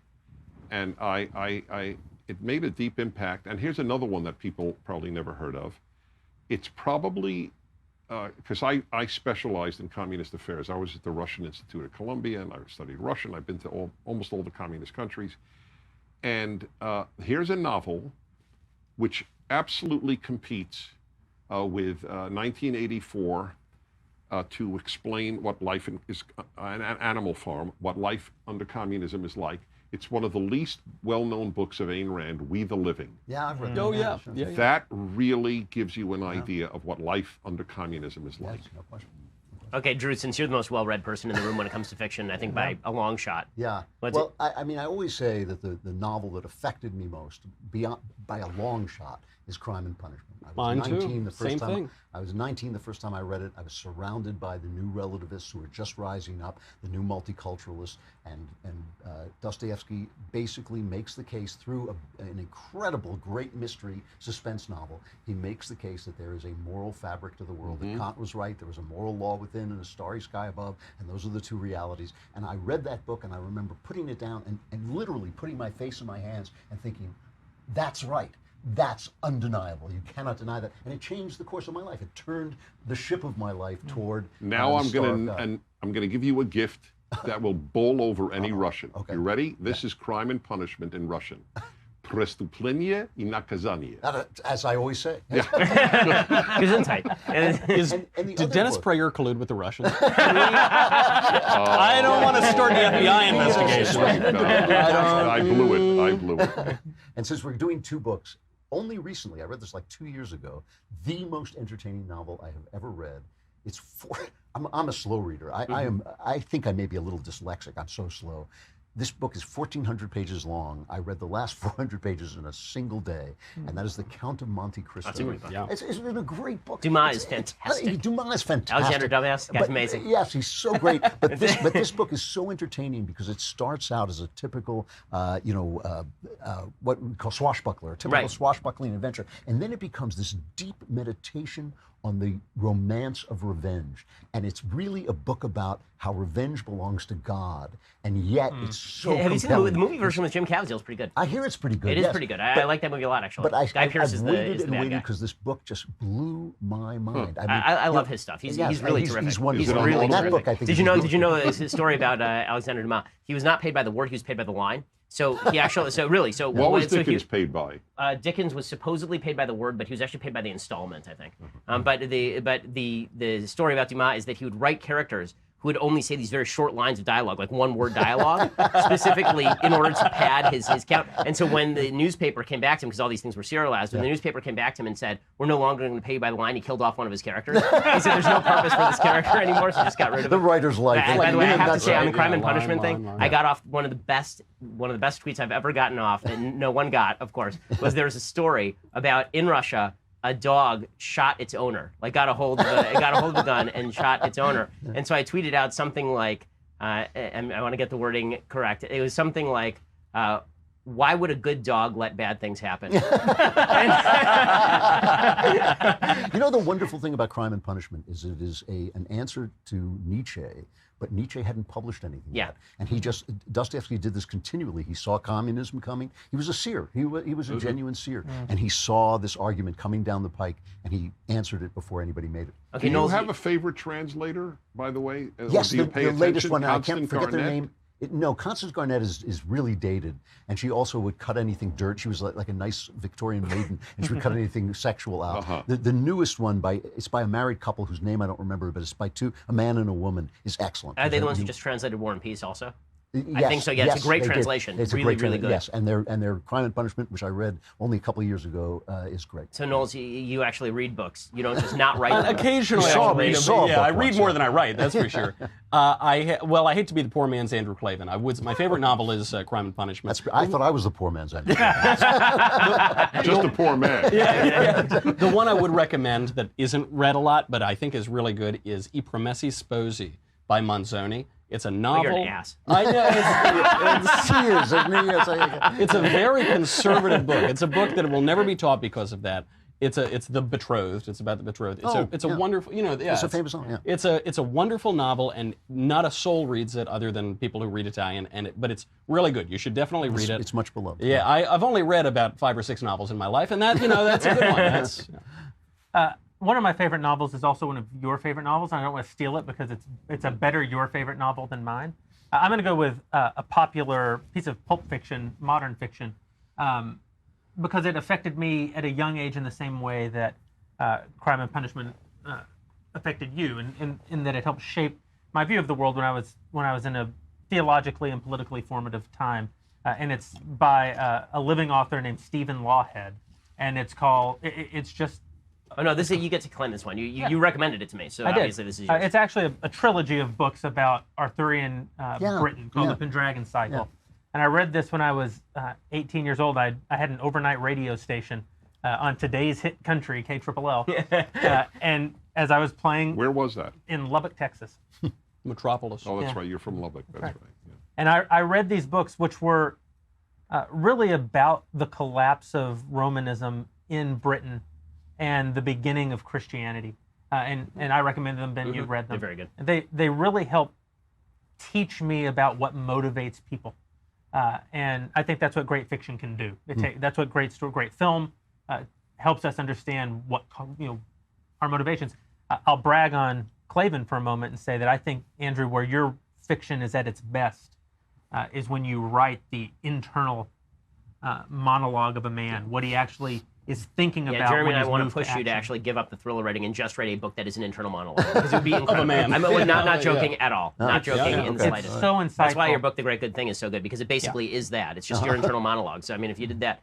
And then I'll go a different direction and talk about my least favorite book, and it's a book of just the last couple of years, and it's called Based on a True Story by Norm Macdonald. And this book, which the four of us read, pissed me off. It's supposed to be a celebrity tell-all. Oh, you wanted those salacious details.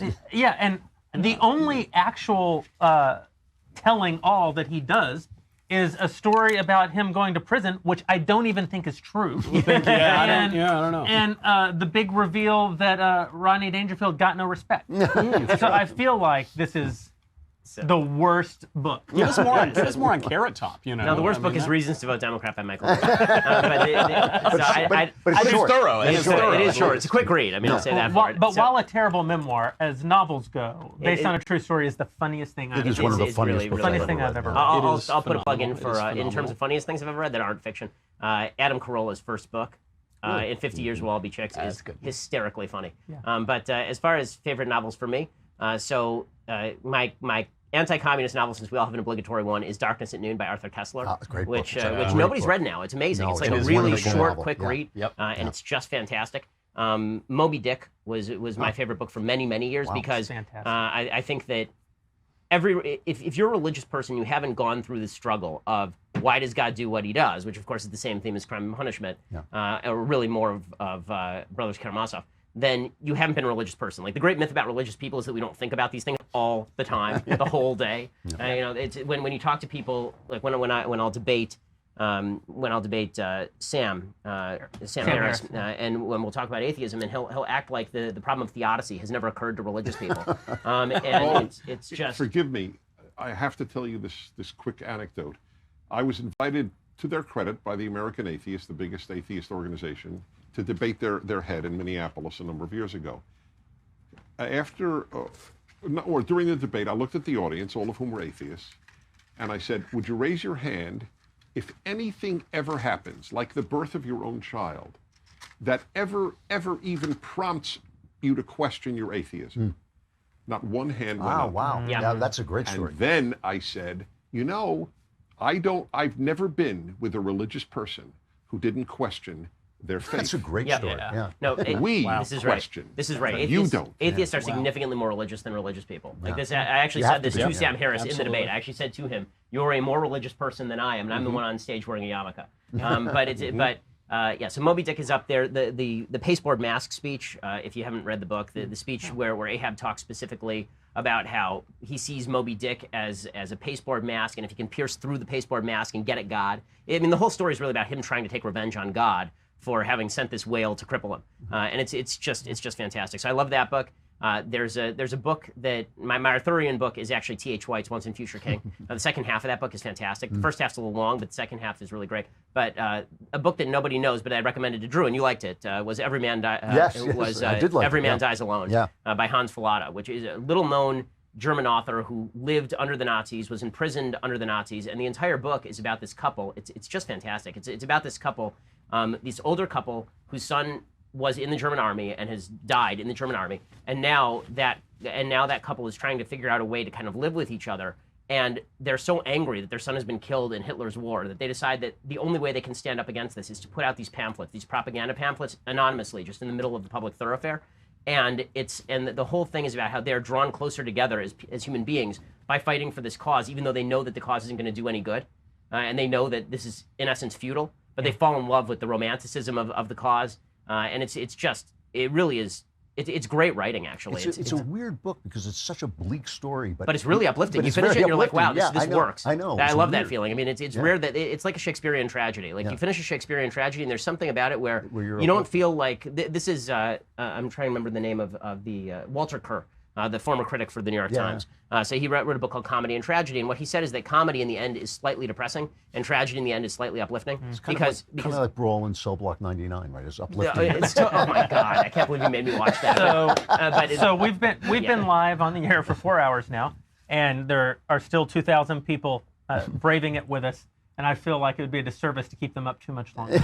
And let me just say, this has been exactly what I had hoped for, which is not just us talking about politics all night, but us actually just enjoying each other's company and having the kind of conversations that we get to have with one another on a regular basis, but that other people don't really get to ever hear us having because they usually just get the product, right? The result of these conversations is what makes the Dennis Prager show, is what makes the Ben Shapiro show, makes the Andrew Klavan show. Knowles just makes stuff up. I just kind of babble. Completely different. But this is the beautiful part of our life and the beautiful part, I think, of our working relationships. So I want to thank all of you for being a part of it tonight.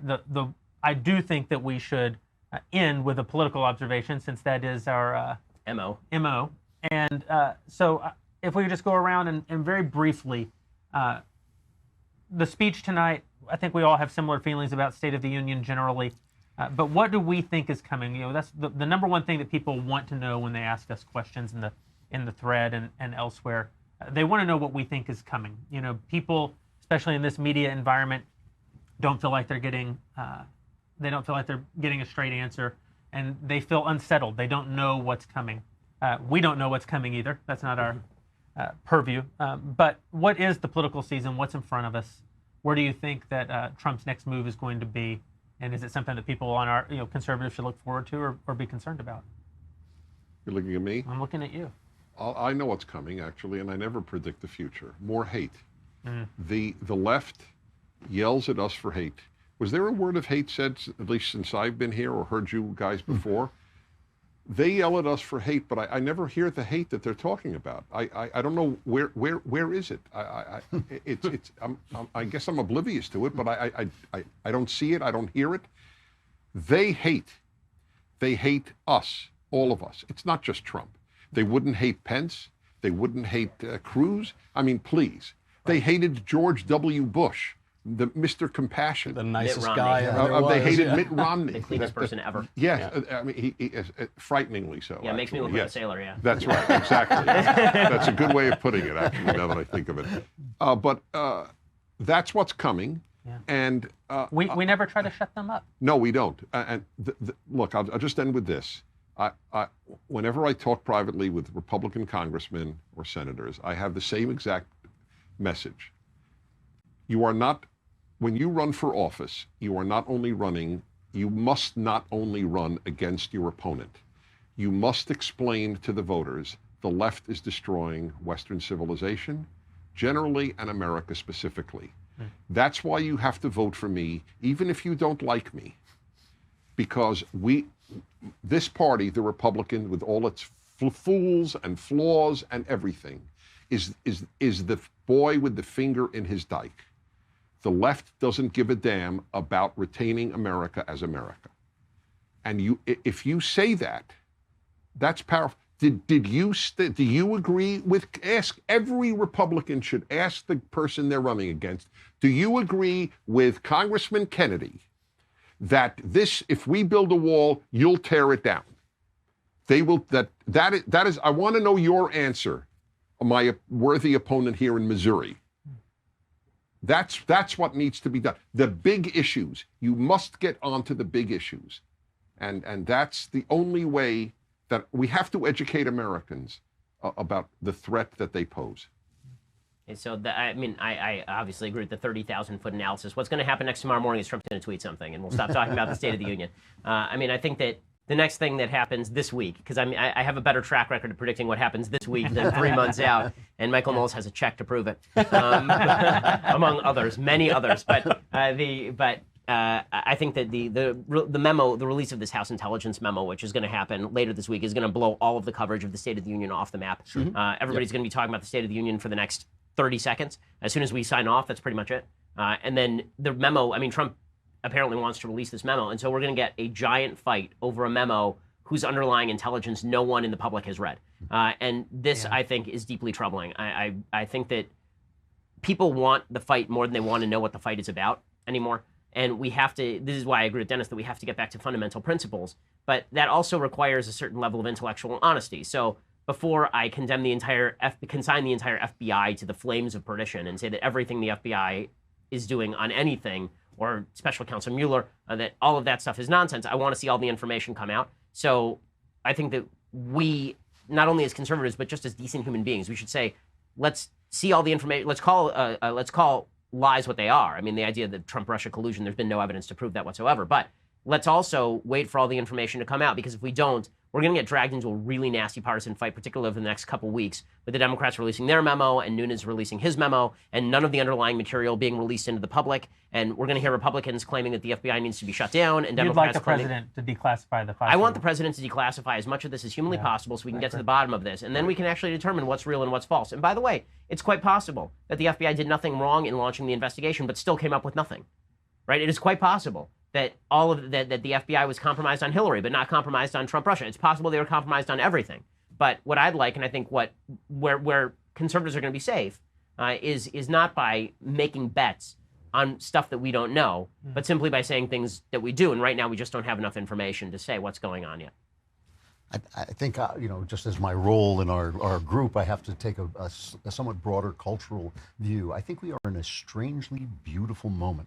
I think that for the last maybe 50 years, a smothering fog of political correct silence has been wrapping itself around us and silencing not only what we say, but sometimes even what we are allowed to think. And I think that fog has been blown away. And it has not just been blown away by Trump. He's a representative of the fact that the people in America are not like the people in Europe. They will not sit and mutter into their beer. They will ultimately rise up and say, you know what?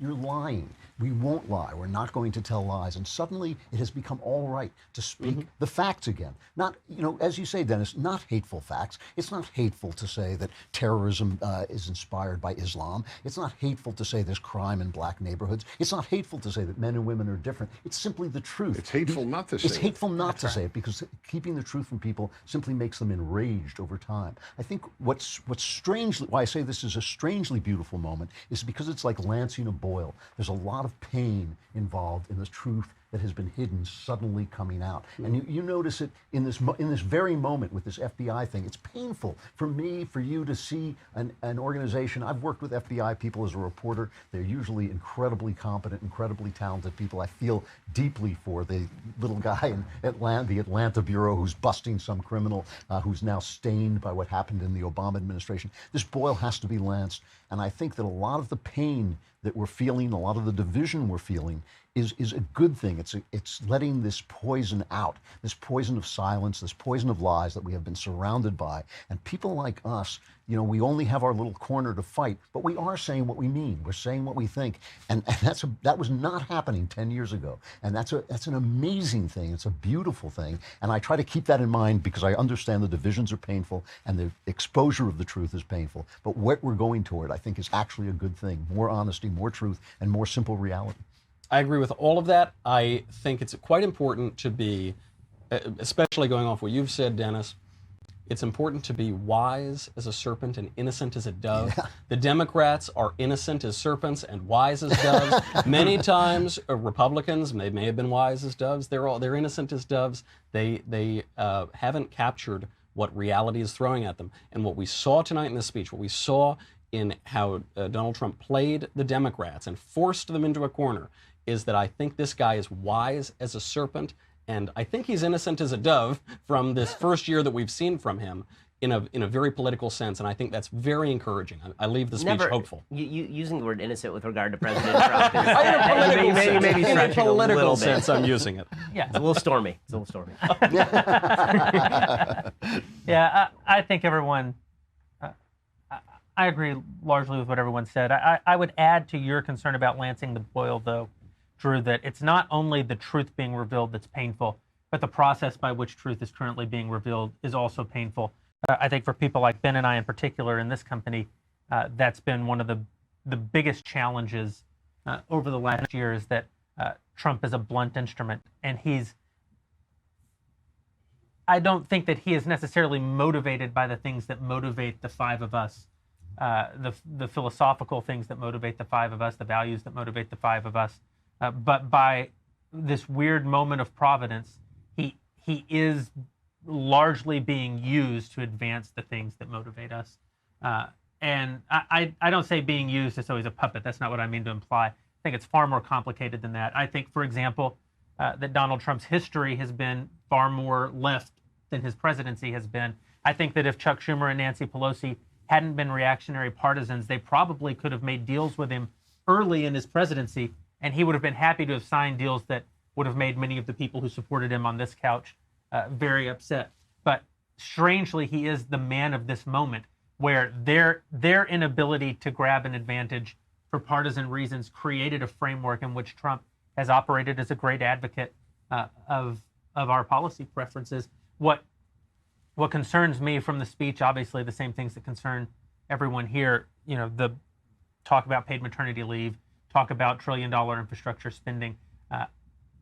I'm worried about his tendencies towards left policy. What gives me hope is the fact that the Democrats couldn't even clap for those things. That's right. I think that they're, if you'll excuse the term, constitutionally incapable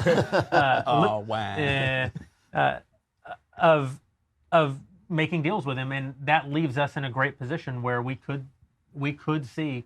We've already seen the most conservative year of governance in our lifetimes. Weirdly, yeah. And to the original question of is Never Trump a continuing phenomenon, and is it a continuing? If it is it a major continuing phenomenon? We'll know the answer to that in 3 years, because Never Trump was fundamentally an electoral consideration. And I think it's fair to say that even many of us who dislike the president on a character level are going to have a very hard time making some of the arguments that we were making in the last election when he was an unknown.